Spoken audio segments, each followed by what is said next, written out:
BJP versus BMS এর মারামারি আসলে মধু ভান্ডারের লড়াই, এমনটাই মনে করছেন কংগ্রেস নেতা বিধায়ক সুদীপ রায় বর্মন।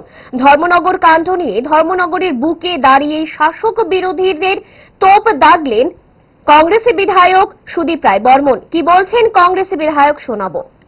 লুটপাট অবাধে